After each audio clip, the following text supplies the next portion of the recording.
This is After Dark, a brand new program brought to you by Chainlink. Yes, Chainlink is indeed the sponsor of this brand new Excuse me, do I have throat cancer all of a sudden? I'm going to be getting into a film today from a filmmaker that I personally admire, somebody who I probably didn't give the proper recognition to as a director until this year as a result of quarantine, being locked down, having limited entertainment to indulge myself in that was released in this year anyhow. It has been a terrible year for movies. It has been atrocious. And let me tell you, it's not just because of the coronavirus. I would say that 85%, actually, let me revise that. 92% of the movies that were worth watching this year were documentaries. And there's a different grading curve that comes equipped with documentaries as opposed to a scripted fictional film. The only couple of movies that were worth watching this year, Tommaso, from the filmmaker I am going to be talking about today, Abel Ferrara. That's number 2 for the year for me.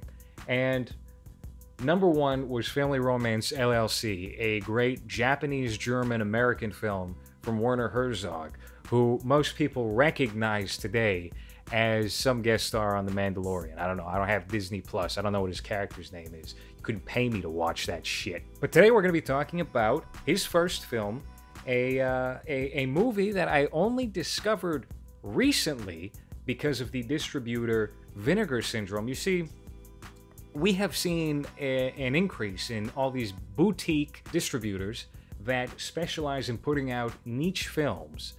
Like, for example, with Arrow, you get Ringu. Isn't it really stupid how in English they make you say it like a Japanese person? Ringu.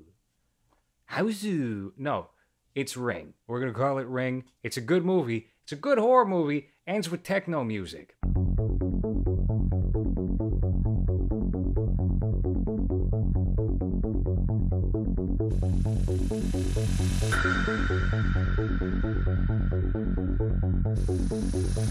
You didn't see that in the Gore Verbinski 2002 one. No techno music to be found at all there. Abel Ferrara's first film, and you know, some may even debate if it is a film, was a movie called The 9 Lives, let me raise that up a little higher, of a Wet Pussy. Now, this is Filth. It tells you right on the cover, this is an X-rated movie. Now, you take a look at an upstanding guy like Abel Ferrara, one of the big, iconic New York filmmakers, somebody who ushered in a lot of style in the 70s, and you see that his first movie was perverse, was an act of deviancy. Really changes how you look at the man. My name's Abel. That's Jimmy Lane, not to be confused with Abel. Yeah, look at those diapers. I lived absolutely at the mercy of this girl. I mean, I was so in love with this girl, it was pathetic. Oh, Cindy Crawford. Let me just watch this with you, boy. Whoa, mommy. Man, this girl. Oh, mama, look at that shot. Man, I'm telling you, I made this film just to get next to this chick. Yeah, look at her copping the field. It's like having a high school best friend, and then all of a sudden, you know, you got a girl with modeling photos on your MySpace page trying to chat you up, and you find out a couple of years down the road that best friend from high school was trying to catfish you, trying to have some cyber sex with you. Really ruins, taints everything that you guys built up together, you know? But that happens. That happens. Look, it's a sick world. It's a terrible world. So Abel Ferrara, at least trying to make a piece of art with this 9 Lives of Wet Pussy, is maybe more dignified than your best friend trying to make you, you know, squirt. If you are a fan of the Vinegar Syndrome, you already know that it comes with a reversible cover. I really appreciate this because, again, a distributor like Arrow has really ugly covers. They will put in some child's drawing and be like, look at this new restored artwork, and $22.29 on Amazon. Get fucked. I'm not paying for what? For what? For an ugly drawing? Now, for a good portion of time, Criterion had a monopoly on the market. What happened with Criterion? I'll tell you what happened with Criterion. They got lazy. They got lazy, and their app, which is, I think, it was a big source of excitement with film nerds like myself. Got demolished. It committed suicide only months after launching. Because now when you log on, you're looking at the page, you're looking at what kind of movies they have available, and HBO Max has the exact same films. As a matter of fact, HBO Max, through Turner Classic Movies, has a number of Criterion movies that aren't even on the Criterion app. What do they have there instead? They have some African woman's short film that she made with a bottle cap from 1996. And you're like, oh, well, the affluent man who owns the Criterion Channel app will go, oh, well, I've never partaken in this kind of art before. Maybe there's some value to it, and they'll put it on, and it's somebody shoving a camcorder up their ass for the entire duration. It's worthless. It's not good art, and that's really not what I'm looking to pay for $12 a month. If you're trying to charge me $12 a month, you got to give me something good. Now, it's not just that. I am a stickler, I guess you could say. And I really hate that phrase, that term, stickler. Feels like a line on Seinfeld that they would refer back to, or I don't know. It's very stupid sounding when I say it. They got lazy with the cover art and the design choices, and also with the supplements on the discs. A lot of the time you'll see a commentary from a film critic. You'll see production notes. Who needs that? This is a great film. Come and see. It is one of the strongest pieces of anti-war, anti-fascist art. And it's a Russian film. It's a Soviet Union film. Sorry, Belarusian film. And what did they do? They got this nice piece of artwork. I'm going to have to do a close-up in post probably for you guys to be able to see this. Nice piece of artwork from an iconic shot of the movie. You have the protagonist who has endured so much, just staring into the frame. And there's so much emoting that's happening there. What did they do for the typeface? What did they do? They Googled Russian font. Come and see in Russian font. Generic Russian. Somebody Googled Russian font for this movie. Hard to find up until recently. Russian font. That's how much care they gave to the release of that film. If Martin Scorsese took his career in a more guerrilla direction as opposed to commercial, he would have something similar to Abel Ferrara. Abel Ferrara, he's a very down and dirty sort of director. And that's something that I deeply respect about him. Even as he escalated in his career, he didn't seem to abandon that ethos and try to take on exuberant projects that maybe were not suited for him. Now, again, I got this movie in the mail, The 9 Lives of a Wet Pussy. I had in-laws over at the time. My wife lives with me. We do that sort of thing. And I remember opening the package up. I'm tearing the USPS packaging, and it slips out. It goes whew, pss, across the floor. And my father-in-law picks it up, and he's just analyzing it and looking at me with total disgust. Because now he thinks I'm the pervert, because I'm an art collector.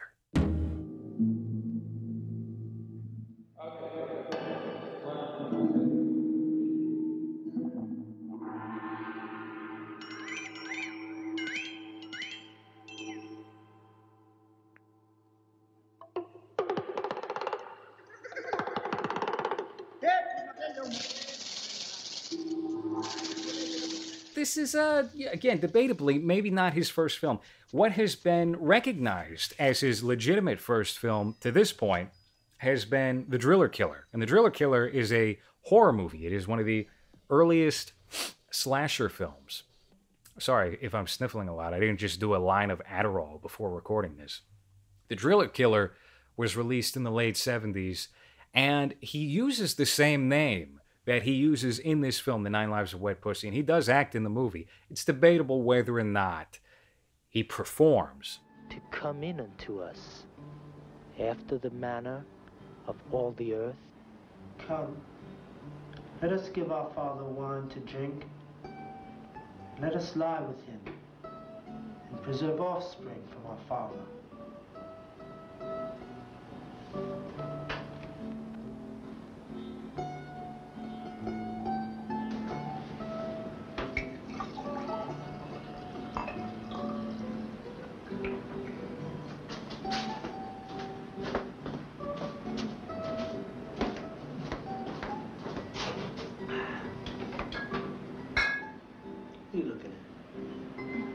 check this is a clean thing. Just sit there. There's a lot of cutting, strategic cutting. He goes by the name Jimmy Lane, or Jimmy Boy L, in this film as the director and as an actor who is playing a father who is molested by his daughters. So that's the kind of feature you're in store for. And the trailer does not bother to dress this up as anything but what it actually is, which is a hardcore American pornographic film. And I believe the star of the movie was actually Abel Ferrara's girlfriend at the time. So why am I talking about this movie? What value does this movie have, aside from being smut, aside from being something that, you know, a couple of cam girls would get together and do on a Saturday night on their Pornhub premium account? Well, I think it's important to see where influential and filmmakers that matter, where they start. Not just for archival purposes or trying to get a grasp on their trajectory, but I think it can serve as a lesson to other artists out there that you can start in a really embarrassing and humiliating place and gradually evolve into doing something that is important. And even if you have a smudge early on in your creative career, like doing a porn film. I know a guy who directs porn films under the name Orson Swells, and he's got a comic book coming out soon. I won't dox him. I will dox some of the people in this movie, though, with their fake names, like Joe Dalia's brother, who's a cinematographer. Joe Dalia, who did the soundtrack to this film, and subsequently, like almost every other Abel Ferrara film. He's great. I've actually spoken to him briefly, trying to obtain a track from the movie Fear City with Tom Berenger and Billy D. Williams. What a useless man Billy D. Williams is in that movie. They really hype it up as him being like the star of the show. He has nothing to do with the general plot of that movie. So, Abel Ferrara is hardly alone in that category of a filmmaker who started off in XXX, okay? Francis Ford Coppola did something different. Well, did something similar is what I meant to say. Sylvester Stallone, he acted in a porn film prior to doing Rocky. And then that movie got released as The Italian Stallion after the success of his magnum opus, that initial Rocky film. It goes to serve a reasonable lesson that you're only going to be confined to one particular thing that may be shameful or underwhelming or just half-cooked if you allow yourself to be. He does follow this up with The Driller Killer, which is exploitation, and also moves into Miss 45, which is a more mature and fully formed. I won't say it's not a version of The Driller Killer. It feels closer to something like Death Wish, but with a woman at the charge of that movie.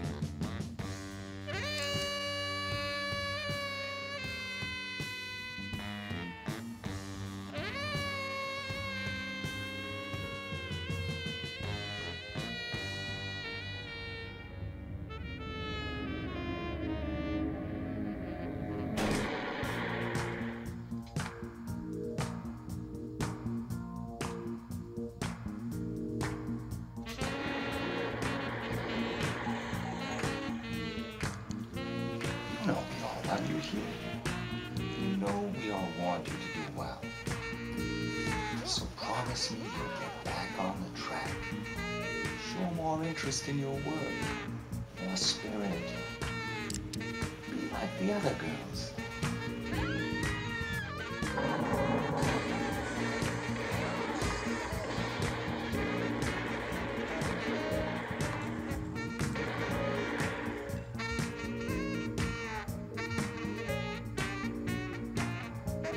And it is a better film. He gradually makes a better creative piece as he moves along, until he finally gets an opportunity at Warner Brothers to do Fear City, the movie I was just referencing before. And his 1980s catalog is very interesting for a filmmaker because he doesn't really seem to get that giant mainstream success. He never really pops off. But by the time we get to the early 90s with King of New York and Bad Lieutenant, you're going to see the movies that start to define his career. And they are they are the most memorable and strongest films of his entire catalog. I would make the argument for. So you can see aspects of his style starting to form in this hardcore film, The 9 Lives of a Wet Pussy. But it is very pretentious. It is stupid and pretentious. Now, I'm not somebody who fashions himself a connoisseur of the smut, but they do not hold back whatsoever. There's a lot of stuff like that happens in the movie. A lot of dirty fingernails pulling vaginal lips apart. Ooh, really gross stuff. Don't watch this with the kids, all right? But by the end of the movie, it seems like he shot maybe about... Now, it's a short movie. It's only about 70 minutes long. He shot about 45 minutes of the movie, did a straight-up porn film, and then decided in the third act, I'm going to treat this like a real movie. I'm going to start doing these angles, and it's all very amateur. Like, there's a scene where a woman is talking to the camera, and she's completely out of focus. The background is in focus. I tried to acknowledge its sinister nature, but without coercion, she never would have returned. Now I must succumb to it. The universe needs patience. False unity is no unity. It's all novice stuff. This is all trial and error for Abel Ferrara. But you can start to see what is bubbling in the direction that he probably wanted to head in by the time he got a lot of the explicit scenes out of the way. He wanted to make an actual film. And that is, I think, what gave way to The Driller Killer, which was only made, similarly to this movie, to make some money.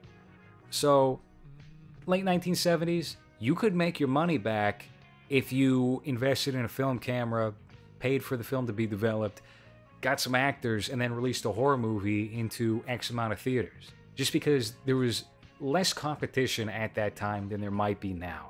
Nowadays, you want to shoot a horror film, it's probably going to wind up on, you're going to subvert the entire festival process, because you're going to get annoyed with that, because they have their quotas that they want to meet for how they want their festivals to be perceived. They're going to claim all the revenue from those submission fees, and you're going to be left out in the cold. You're going to put your movie up on Amazon Prime for nobody to watch, for your sister and your buddy who were extras in the movie to go and watch. That's a real possibility. So, is there a certain depth of quality to The 9 Lives of Wet Pussy? No, absolutely not. This is a terrible, terrible movie. But it's an interesting piece of art. And that's maybe in some ways better than being good. Because especially right now, we have a lot of really good pieces of art in film and in television. And the impact of it disappears. It's gone. Doesn't really matter. Doesn't have anything interesting to say. And that's because American filmmakers currently do not have anything interesting to say. That's why the Hollywood executives are so concerned with the foreign market right now. That's why something like Parasite won Best Picture. And you can speculate to any number of reasons why that might be. I certainly have a few hunches of my own, but it's just the nature of the beast at this time. Will it stay that way permanently? I'm doubtful, and I'm hopeful that that won't be the case. But for now, it's unlikely that we're going to be able to have a great rebound period that ushers in filmmakers like the ones that we found in the 1970s with Abel Ferrara. And if you can get your hands on a copy of this film, Vinegar Syndrome was limited to 2,000. There were 400 when I picked it up. I would suggest maybe, again, just for archival purposes, we're seeing a lot of platforms, pulling episodes of TV shows or pulling movies or issuing warnings, making edits and adjustments. Why not own it? If you respect the medium, if you have faith in the medium, I would advocate physical media 10 times out of 10. I will see you next time. Ta-ta.